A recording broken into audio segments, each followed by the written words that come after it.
So what's in the room with me right now? There's a microphone, there's a computer, there's a man, there's a camera. I'm standing on legs, and there's a keyboard in front of me here. But is there an online course yet? There's part of one at this point in time when I'm recording it, but when you're watching it, there's a whole one. So does the course exist now? And in what context are we talking about? Is there an online course? There is, because you're watching one. This gets hard. Yeah. Okay, so this is philosophy, and this is what we're trying to know. We're trying to know, let's say, does an online course exist now? So we're wrestling with time, we're wrestling with the context in which we're talking about. We're definitely wrestling with the language. What does now mean? This is going to get tough. It's going to take the whole course to answer it, but come on, this is philosophy. This isn't Twitter. Let's sharpen up and let's get involved. So let's ask the simplest question. What is knowledge?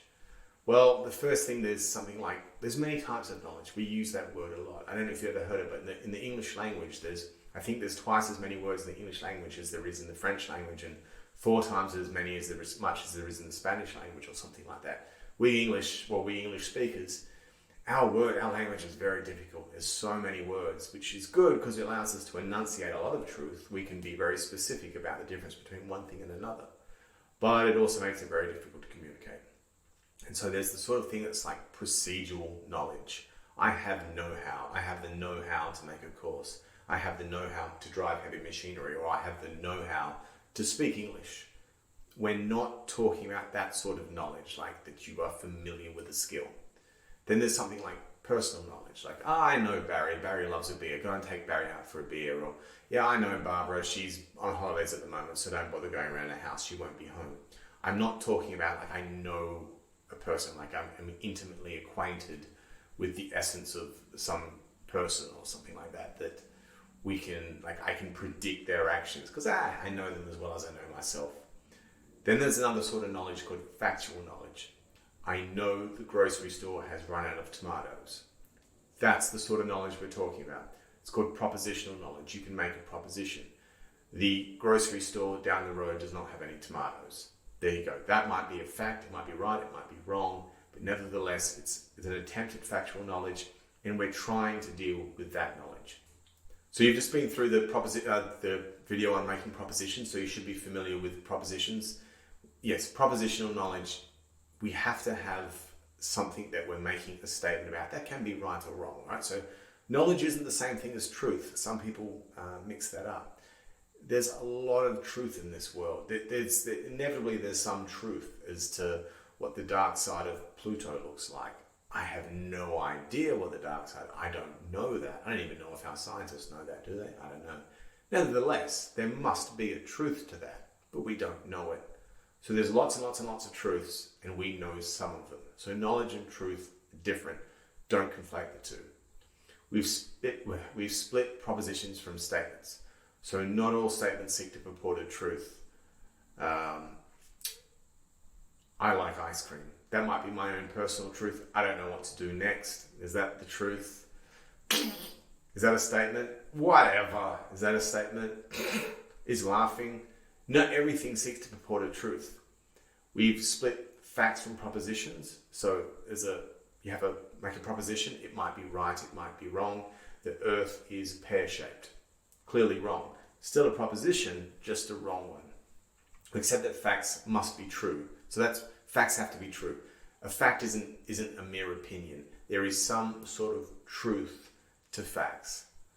We should now consider that not all facts are knowable. We've done that already we don't know the dark side of Pluto. God might exist, but we'll never know it. I mean, we'll never have knowledge of God. There's probably a truth out there, but it's beyond humans. So all we can do is know what we can know and be satisfied with the outcomes. And that sentence right there, when you get to the very last lecture, in Wittgenstein and things like that, all we can do is know what we can know and be satisfied with the outcomes. That's really where we get at with epistemology. So let's get into it. What is propositional knowledge? What is knowledge?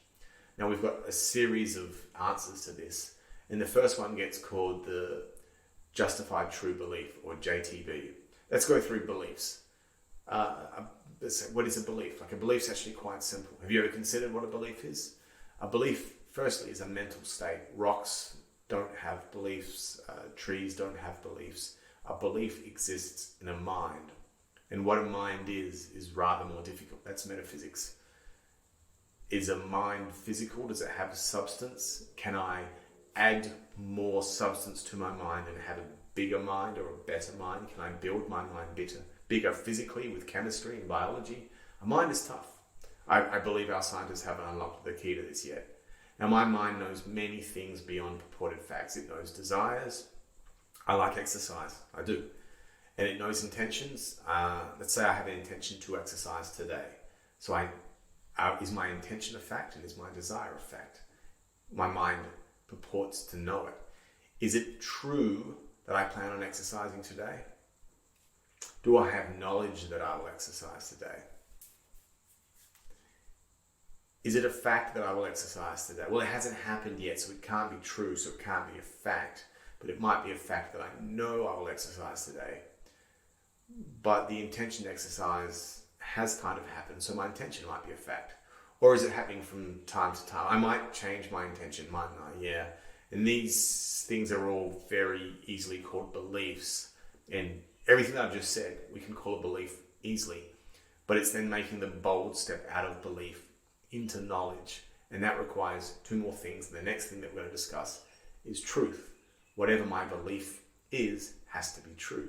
So I might believe that I will exercise today, and that might be truthful, but it might be false too. I know that in 5 minutes I'm going to make another video and another video after that. I'll be recording these all day, and it's in my calendar, and I haven't even brought running shoes with me or a gym bag or anything like that. So when I say I believe that I'll exercise today, I'm either ridiculously optimistic or I'm lying. Either way, we can say that Charlie who's going to make online courses all day will exercise in an hour is probably false. Even if I believe it, I don't know why I would, but it's not true. So any belief to be knowledge has to be true. What is true? It's going to take the rest of the course to try and explain that, but just bear with us from now. Let's take an example. What if as a child everyone told me 1 + 1 = 3? My parents told me, my siblings told me, when I went to school, my teachers told me, the books I read all said 1 + 1 = 3. And so at like age 7, I just completely believed 1 + 1 = 3 and had no reason to disbelieve it. I absolutely committed to the idea of 1 + 1 = 3. Do I know that 1 + 1 = 3? No, I don't. And that's the answer. Truth is a necessary condition for knowledge. I might believe 1 + 1 = 3, but it's not true. Given a true belief, does this mean knowledge? No, we require one more thing, justification. And we're going to get to it in a second. But let me just give you an example as well of you might find in your life a relationship between truth and belief. You'll have someone that will say something like, I know that there is climate change. And like climate change today will say, no, you believe that there's climate change. True, yeah.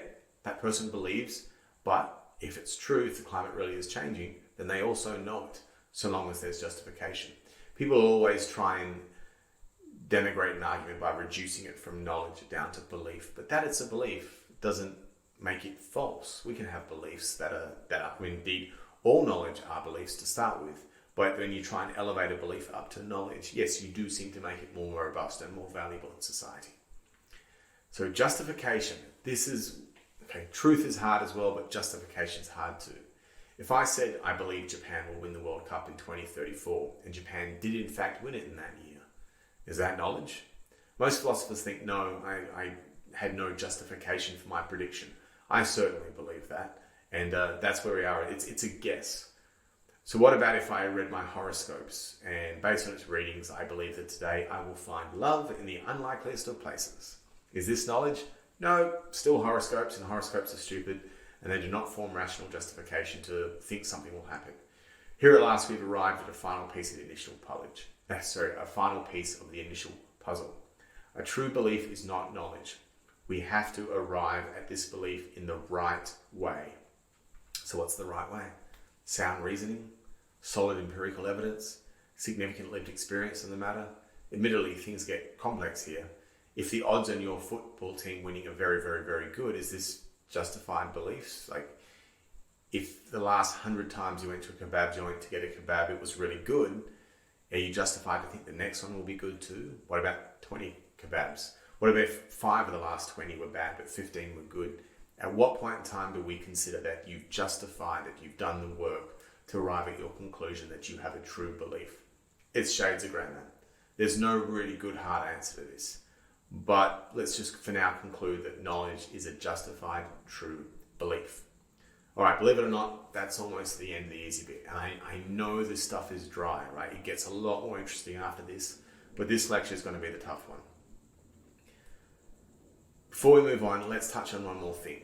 It's important to say that all philosophers believe that humans are fallible. That means that we have no possible belief that can be rationally justified conclusively. We're always talking about a number less than 100%. Even with 1 + 1 = 2. We'll get that we'll get into that on the lecture of logical positivism, but it's very hard to prove logically that 1 + 1 = 2. You might think that the sun will rise tomorrow, right? Surely it will, right? But you and I have to admit that there's always the outside chance that it won't. A meteorite, a solar explosion, divine intervention, who knows what. There's always the chance that the sun won't rise tomorrow. We won't know anything about it. We'll be vaporized in a solar explosion, but nevertheless, even 1 + 1 = 2, and that the sun won't rise tomorrow, the sun will rise tomorrow, is fallible. We humans are fallible. Okay, so we've done the justified true belief, and we're almost about to finish this lecture. But in 1963, a man called Edmund Gettier published a 2-page article that turned some epistemological heads. Here is one of the 2 examples that Gettier cites in this article. It's long, and I'm going to read it, and it's going to be tough to listen to. But to give you a summary, Gettier comes up with a thought experiment that proves that the justified true belief formula for knowledge doesn't quite work. So here's something, I'm going to read it. Think whether or not you think this is, well, it certainly is a belief, whether you think it's true and whether you think it's justified. And if you answer yes to all of that, then it must be knowledge, but you'll find out at the end it isn't. Okay. So I'm going to directly read from it. Suppose that Smith and Jones have applied for a certain job, and suppose that Smith has strong evidence for the following conjunctive proposition. A, Jones is the man who will get the job, and Jones has 10 coins in his pocket. Smith's evidence for A might be that the president of the company assured him that Jones would in the end be selected for the job, and that Smith himself had counted the coins in Jones' pocket 10 minutes ago. So we have this existing proposition that Jones is the man that will get the job, and Jones has 10 coins in his pocket. There is another proposition that's being put forward. The man who will get the job has 10 coins in his pocket. So that seems to very logically follow. Premise, Jones will get the job. Premise, Jones has 10 coins in his pocket. Therefore, the man that will get the job will have 10 coins in his pocket, right? That's not hard. So, and as I've already said, the proof is that the president has told Smith that Jones will get the job, and Smith himself counted 10 coins in Jones' pockets.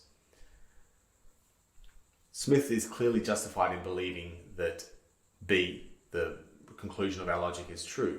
But imagine further that unknown to Smith, he himself, not Jones, will get the job. Okay, the president said that Jones was going to get the job, but what if Jones didn't take it? Wasn't getting paid enough money, declined the position, so Smith got the job. And also, unknown to Smith, he himself has 10 coins in his pocket. So proposition B is true, that the man that get the job will have 10 coins in his pocket. But we know that the reasoning with which he got to it was false. In our example then, all the following are true. A is true, that Smith believes that B is true, and Smith is justified in believing that B is true. Smith is completely justified in believing that B is true. He's got very good rationale. Jones will get the job, Jones has got 10 coins in his pocket. Therefore, the man that will get the job has 10 coins in his pocket. The man that got the job did have 10 coins in his pocket, but it was a complete coincidence that Smith happened to have 10 coins in his pocket. So our rationale seems to have fallen over here. This is known as a Gettier problem. Gettier in his paper, which I've attached to the course material, has got another example, but that's harder to get through. Another example that I've read just on the internet when I've been researching and reading my philosophy is the idea of a stop clock telling the right time. So The clock stopped yesterday at 11 o'clock p.m. I had no idea. I happened to get up at 10:59 and took me 1 minute to walk to the clock. And when I looked at it, it said 11 o'clock. And it was one of those old analog clocks. So you couldn't tell whether it was AM or PM. And I said, it is 11 o'clock. Now I'm right. It is 11 o'clock. And I did have justification for it. I looked at a clock I thought to be working. But I'm wrong. So the justified true belief system of philosophy seems to fail. Something's obviously up here. Both supposed beliefs are clearly false, but turned out to appear to be true. So how do we get around this? Philosophy's initial answer was to say that at no time could there be a false belief involved in the justification.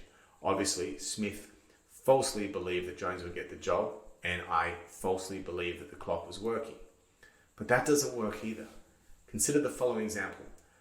I know that my wife is at home in the kitchen because I just rang her now on the home line. And it's one of those phones that are attached to the wall and there's a short cord. And the phone is in the kitchen. I rang her on that home line and she said, I'm in the kitchen and I could hear something cooking on the stove, to prove that she was in the kitchen. But consider the complication that unbeknownst to me, the home line was diverted to her mobile. So actually I called her on a mobile. Thus the statement, I rang her now and the home line is false. Actually, I rang her on a mobile.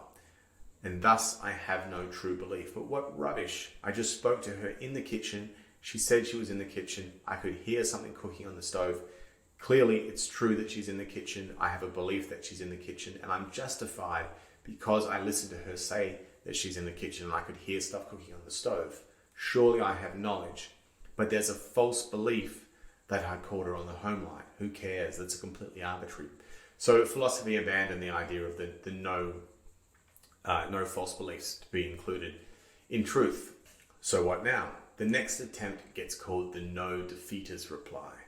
A defeater is something that is true, but is not known at the time. So a defeater in Gettier's first example would have been, actually, Jones won't get the job.